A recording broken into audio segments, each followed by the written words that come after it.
And we are back, and we just finished watching 1986's Nobody's Fool. This is rated PG-13 with a runtime of 1 hour and 47 minutes. This comes to us from director Evelyn Purcell with writing credits to Beth Henley and stars Rosanna Arquette and Eric Roberts. Rosanna Arquette is Cassie and Eric Roberts is Riley. According to IMDb, this is a very strange summation of this film.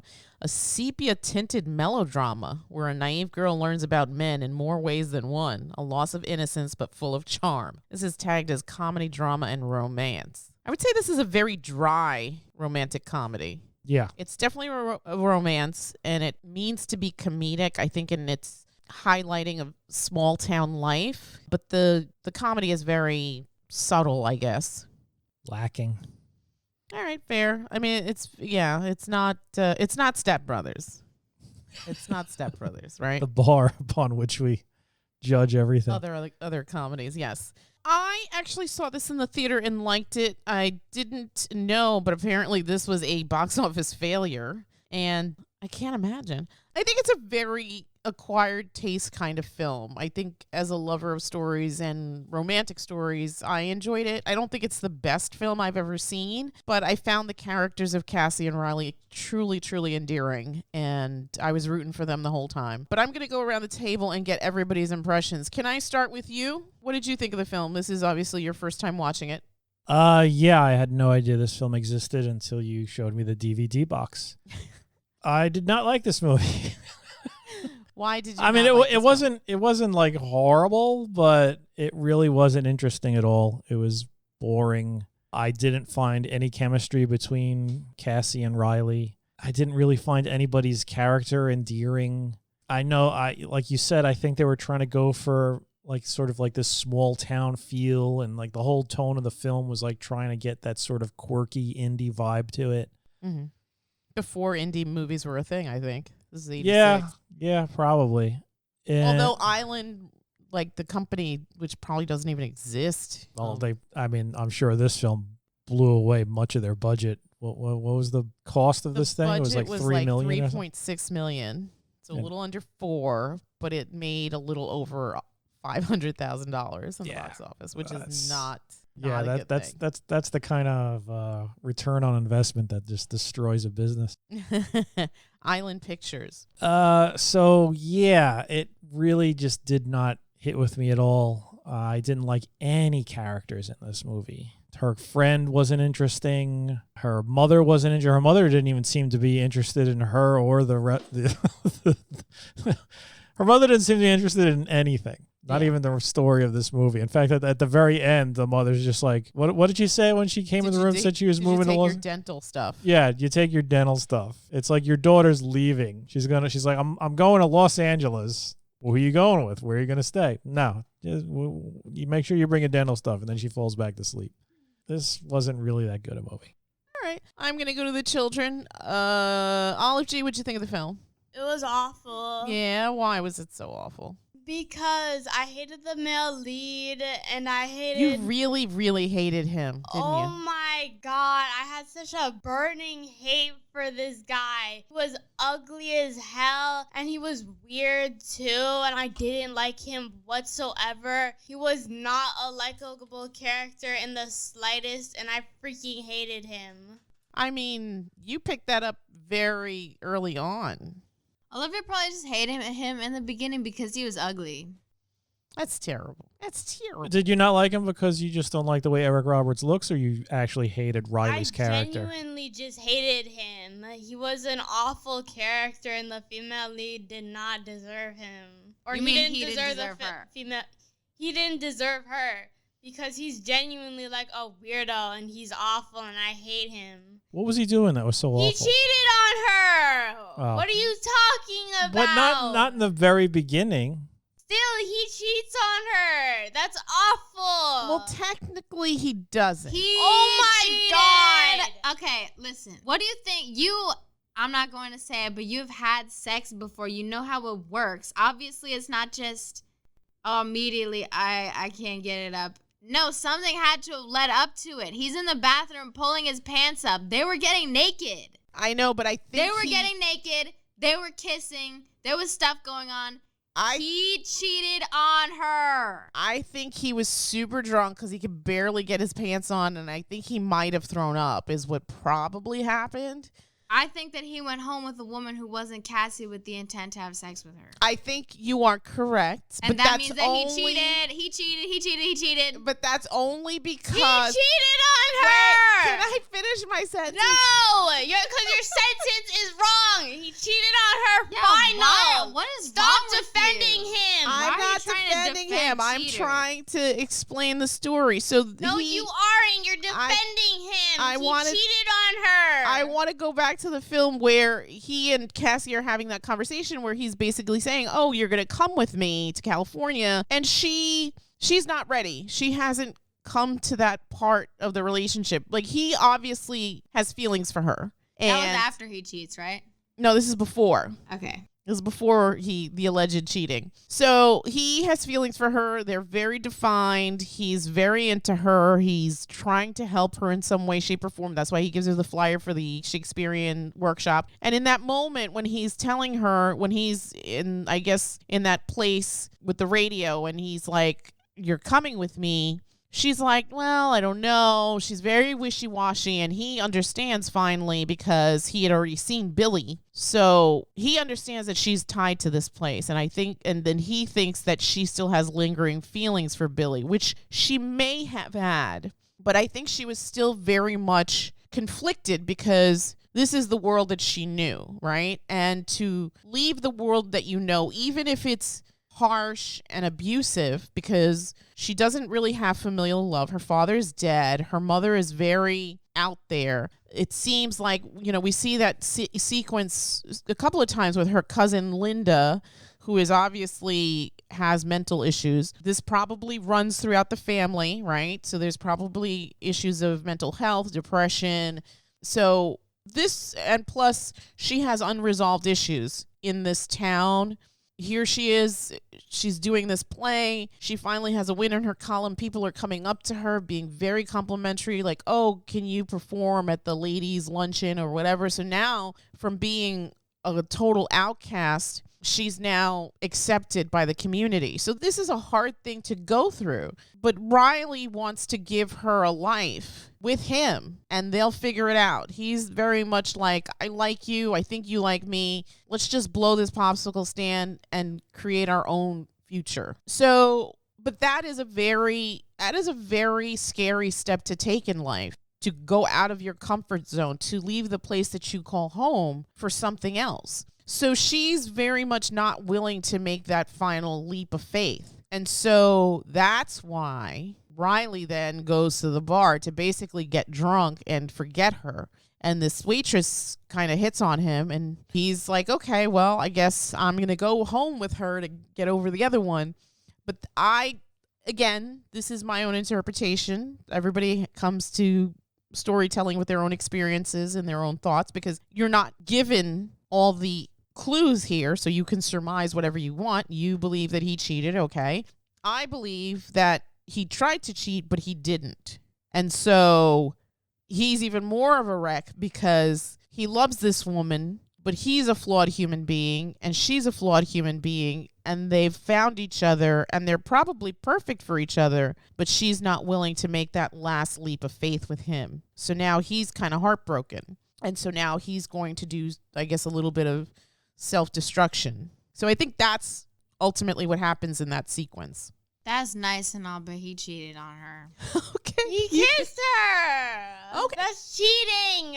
Okay. Yeah. And then he doesn't even tell her about it. It's never mentioned again. It's brushed off as if it was no big deal, but it's a very big deal. But possibly it wasn't mentioned because nothing really occurred. Yes, it did. He went home with another girl. And Okay. he had the intention to sleep with her. And didn't he kiss her? Well, yeah, they had to have been. You don't just have sex like automatically. There's the buildup or whatever. They were kissing. They're probably making out. That's cheating. All right. Okay. Yeah, I didn't like Riley's character anyway, so I don't got any sympathy for him. If the kids want to rag Bash on him, bash him, Ugly call and him he's an terrible ugly to the cheater, fine. That's fine with Ugly, me. he's a waste of space, and he should die. I disliked him the minute he was like, all right, I'm going to be all honest with you. When I was a little kid, I strangled a kitten to death. Oh yeah, you. As soon as he said that, I was like, all right, this guy's dead to me. Yeah. You don't. There's no coming back. Yeah, there's from no that. coming back from it. You don't strangle. It's like you're trying to convey to the girl, yeah, no matter how bad you feel you've done in life or whatever bad things you've done, I've done worse. I would have rather him say, yeah, I beat a man to death. Strangle a kitten? No. Because at least the man could have fought back. Yeah, That's yeah. disgusting. When you're strangling kittens, that's it. You're done. You're dead to he me. shouldn't have been allowed to That's- roam the streets after. That's like some serial killer stuff. Well, I think yeah, that was. especially when he said it was when he was a kid. When you're a kid, you're like, you have a clean slate. But again, this is my own interpretation. Obviously, he didn't come from a healthy familial environment. So he's now doing things that are kind of questionable. Not only does he hurt or kill a kitten, he also what he had sex with a nurse while the woman was dying in the other room. He was selling drugs. I don't care about that. That's him more being an adult. No. No. This I is mean, the murder. The thing with This the is sex the with the nurse was when he was a young man. This is the murder of an innocent animal. I mean, the Little writer innocent baby animal.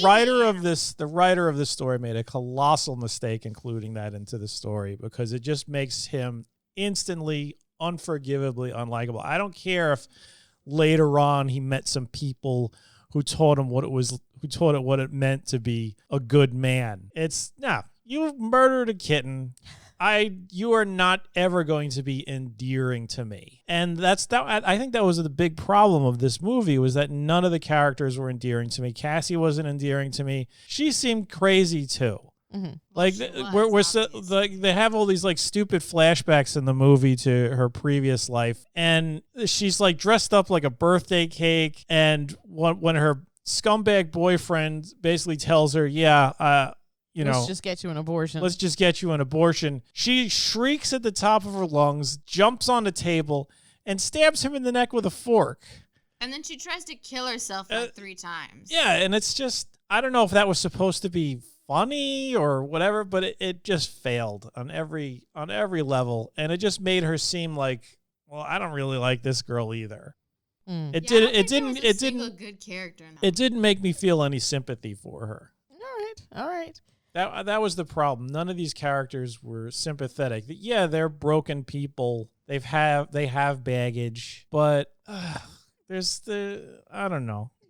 I don't Linings think is the a better writer movie made about good broken choices. Yes, absolutely. Silver Linings is a better story about Yes, broken people. yes.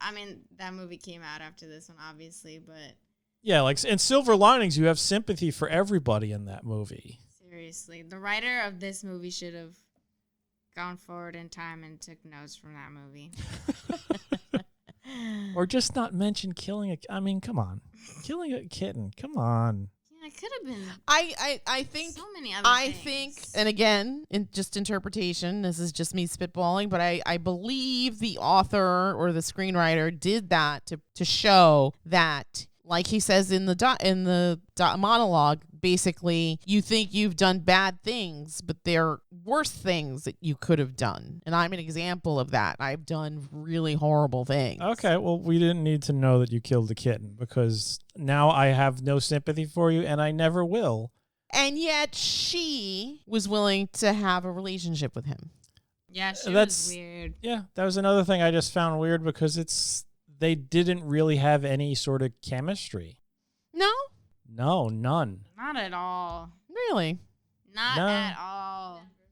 I mean, I said this after the film. They were literally arguing like a week into their relationship, less than. That's the time period when you're not supposed to find any faults with each other. They were arguing about what?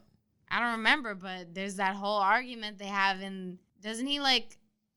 Is she like holding something and he throws it behind him down like? Oh, a that's flight the of radio. stairs? That's what I was talking about. Yeah. That he's basically defensive because he wants her with him, and she's kind of digging her heels like, well, I don't know if I'm going to go to California with you. There's just so much here that I need to stay for. But I Yeah, nah. appreciated that he isn't the typical savior. He's not coming in on a white steed to save the princess, right? He is a flawed human being who has faults and strangeness about him. However, he also, even with all of his baggage, he is brave enough to step out of it and reach across to somebody and say, hey, I like you. I'm going to give you support and affection in this time. And I think that that's what he does for her. He's not overly possessive or domineering or like, oh, trying to change her. He sees her and he accepts her for who she is. Ultimately, he doesn't want to change her. He just wants to be with her. He wants her to want to be with him. I mean, obviously, he has no room to judge her. He's a terrible person. Okay, fair. But I think at the end of the day, I think you had earlier said people just want to be happy. But I also feel like one of the tenets in the human condition is you also want to be loved. Like no person wants to be an island unto themselves, I think. And I think that secretly we're all looking for our other half. And I think he maybe sort of had this half-life until she showed up into his life and she turned it upside down with her weirdness.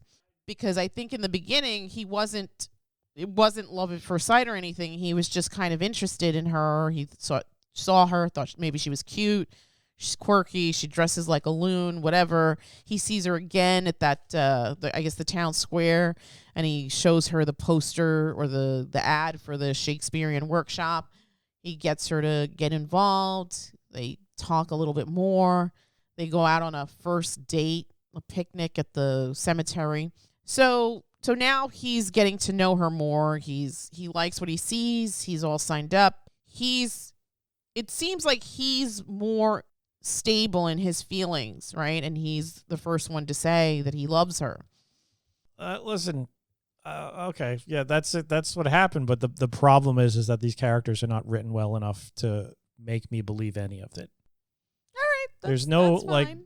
I've said it before, there's no chemistry between either of these two characters. I never get the impression that they are really even attracted to each other. Riley's basically just stares at her. Mm-hmm.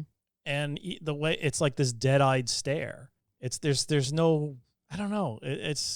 I could see why Olive didn't like this guy, because he's just leering at her with this emotionless gaze on his face. And as far as Cassie goes, I mean, I get it. She's conflicted. She's confused. She basically hates herself because Right. of the life that she's led, because she had to give up a baby. She's still hung up on this douchebag that got her pregnant, and Yeah. he's already moved on. He's already married Right. to some other lady. Chrissy Lee. Yeah. And there's seriously, I don't think there's a likable character in this movie. Okay. All right. So when I'm watching a movie, I want to be able to identify with somebody or latch on to somebody or be rooting for somebody. I never felt like I was rooting for anybody in this movie. I was just waiting for it to end. Okay. Gee, let's talk about Cassie and her finding her voice and sort of strength in theater.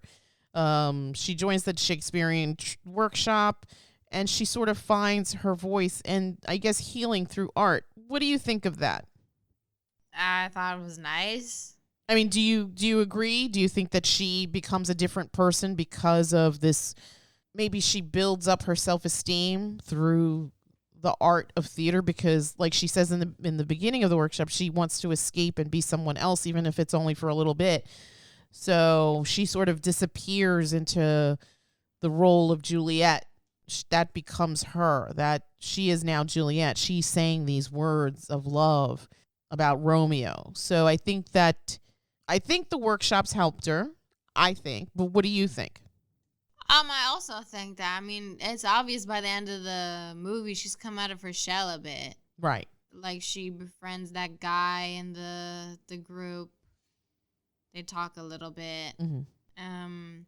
And she just seems more, I wouldn't say she's like super confident with herself, but I guess maybe she's she likes herself maybe a bit more. More. Okay, that's fair. I She's think that's a gained good. a bit of appreciation for herself after like stepping away as someone else. Mhm. I also think it helped her. That's all I think. Okay, all right. I know you didn't like Riley, Olive G, but Riley is the lighting technician, and there's a sequence where she's going to do this monologue at this festival, and it's kind of a bumpy. There's a hiccup at the beginning, but she powers through. She finds that inner strength, and she carries on in spite of what happens.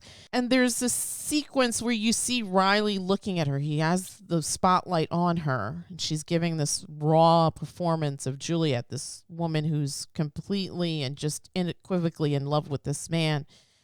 And you could sort of see this like pride, but also almost heartbreak in his eyes, because I think he knows that she's going to, or he feels like she's going to stay here, not give their relationship a chance.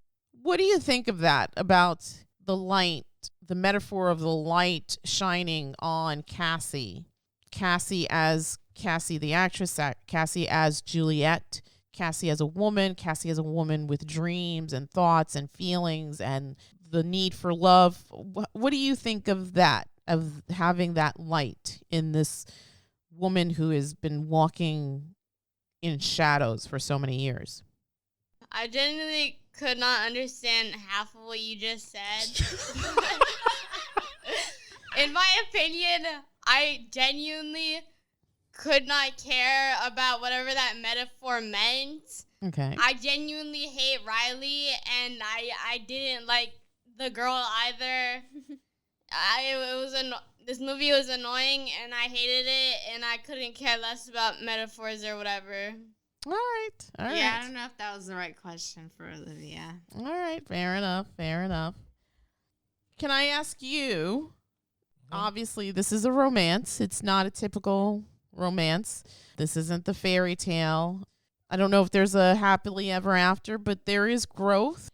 And I think the film illustrates how the love of these two people, because it finally dawns on her that she loves Riley too, that love doesn't solve trauma, but united, they can face it together. So it's kind of an imperfect relationship. Did that speak to you at all? I mean, obviously other films have done this better, but is there any kind of additional points you would give the storytelling for that end sequence?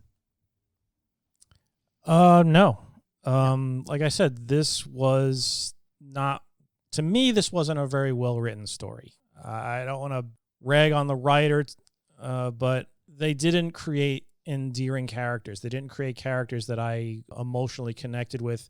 They created characters that needed to go through, I guess, certain trials, more so with Cassie than with Riley. Mm-hmm. Riley had a focus. He wanted Cassie, and that was pretty much it. I don't really see his character arc as far as his character changing. He wanted what he wanted, and by the end of the film, he got it. Cassie, on the other hand, had this emotional arc, at least. She was clearly the main character of the movie, and her story was basically, I need to sort of grow beyond this tragedy in my life, to put it behind me, to stop hating myself for it, and to realize that I'm worth having happiness. I don't need to stay in this little tiny town. Yeah, it'll be safe. Yeah, I'll be able to pay off whatever the hell she had to pay off. I forgot what it was. I think the hospital bills from the baby. Yeah, I'll be able to stay and work in this bar and pay it off. And maybe I'll have, like, I guess I'll be Billy's mistress or whatever. Was sort of getting set up there at the end, before finally, I guess, that catalyst goes off in her head when she hears Billy's hideous wife just basically saying, "Oh, I'm pregnant now." Yeah. And the fact that when she heard that, the old Cassie would have probably been devastated. Mm-hmm. But she realized she didn't care. I don't care. Yeah. And she realized, I've moved beyond, and now I could go on with my life. And as far as like how that was written or whatever, it was sort of, it was kind of just there.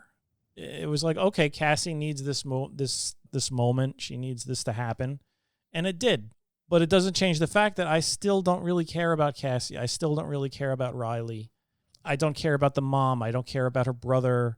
I don't care about Billy or the best friend or her relationship with that ugly dude she was dating or Steven Tobolowsky. I don't care about anybody. And that was the problem. Usually when you have these films where it's like broken people getting together, Punch Drunk Love, Silver Linings Playbook, you care about them. Like in Punch Drunk Love, I cared about Adam Sandler's character and how he had to endure those horrible sisters and the porno line fiasco and just how he meets this girl and she's just as weird as he is. And we don't even really get a huge backstory on there, but it was still enough. She was still endearing. I don't know if it's the performance or just the subtleties of the writing, but it's great. Same thing with Silver Linings Playbook. Yeah, Bradley Cooper's nuts in that. He's justifiably nuts. It runs in his family, and then he finds his wife cheating on him, and he's not strangling a kitten. He's beating up a guy who, seriously, he deserved to get beat. He was ugly as hell too. Yeah. I don't He know was an how old his wife man. could cheat on him with Dude, that. Pat's ex-wife was weird as hell. Yeah, I don't know how she could cheat on him with that thing. Yeah, but he whatever. was ugly as hell. But in those stories, you have, as you mentioned, the broken characters who find each other and they find love and you want them to have this happily ever after. You're rooting for the happily ever after. What about Eternal Sunshine? Eternal Sunshine. Oh my God. Eternal Sunshine's amazing. But in this, I didn't care about either character, and I couldn't care less if they had a happily ever after, and I don't even know if what they were going to do would even lead to that. I genuinely, like in Silver Linings Playbook, I fully believe that Pat and Tiffany, they're going to be together. In Punch Drunk Love, I fully believe that Adam and Lee, they're going to be together. In Eternal Sunshine, they may not be together, but you can see that there's love there. There's true love there. Riley and Cassie, I'm wondering if they're even going to make it to California before it's just like, oh, Riley, Cassie, why don't you go in there and get me a Coke? And that's convenience store, and then he'll just drive away. That wouldn't surprise me if that happened. I don't think that was going to happen. I can't believe you guys didn't think that there was any chemistry between Zero. the two leads. Worse than Notting Hill. Is Worse, that your new- less chemistry than Notting Hill. I don't believe it. Yes. I don't believe it. Less chemistry. I mean, at least in less Notting chemistry Hill, than they Ghost were Rider. arguing like a week into their relationship. Yeah, I mean, but we know why they were arguing, right? Because he wanted her to take a leap of faith with him, to be with him, and she wasn't ready. yeah, and we get that. So Do we? Yeah, we get it. we get it.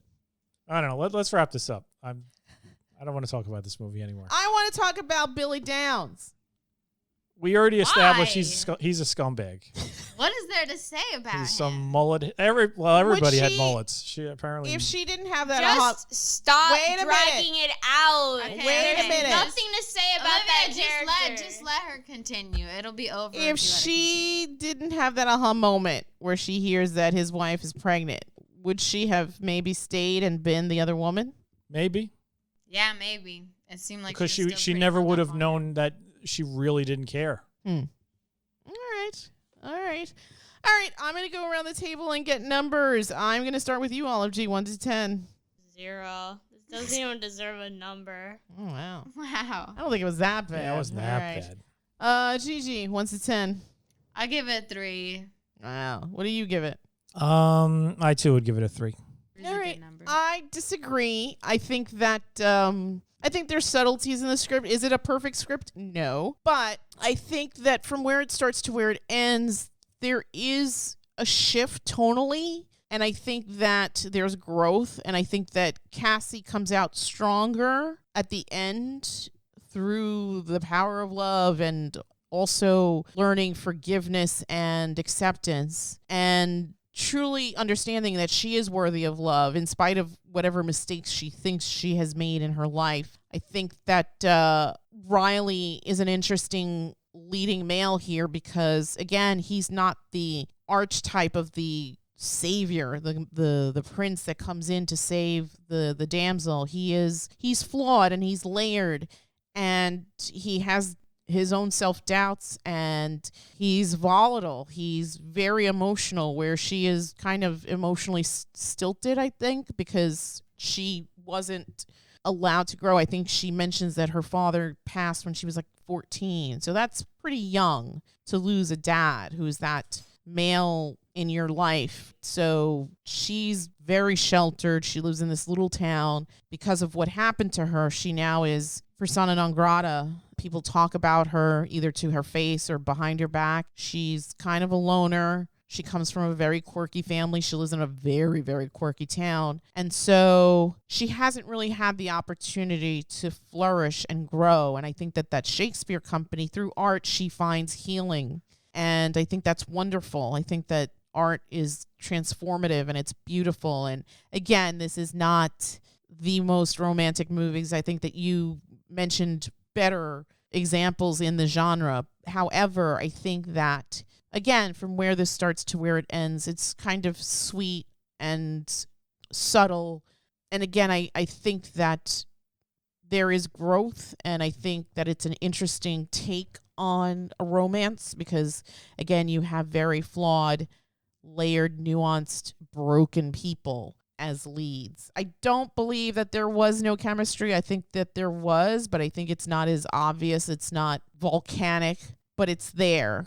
And you kind of have to look for it in a look, in a gaze, in a kind word. It's there. If I was going to give this film a number, I think I would give it a 6. Again, it's not the greatest thing ever written, but I don't think it's as poor as everybody else here at the table thinks it is.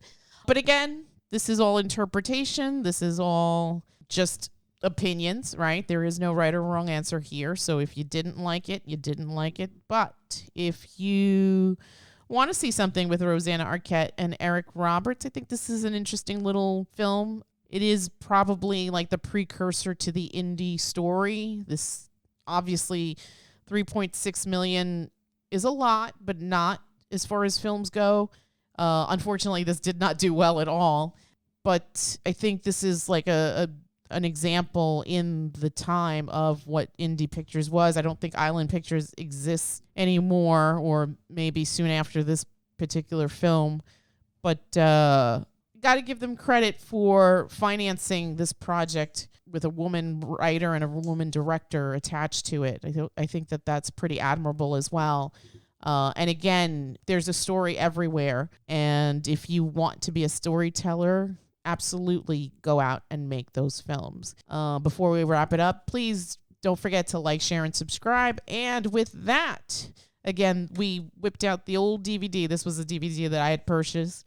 So, and we watched Nobody's Fool from 1986 by writer Beth Henley and director Evelyn Purcell. And with that, we will bid you all a Good night. Good night. It wasn't that bad. Good night. It was that. Yeah, it was bad and boring.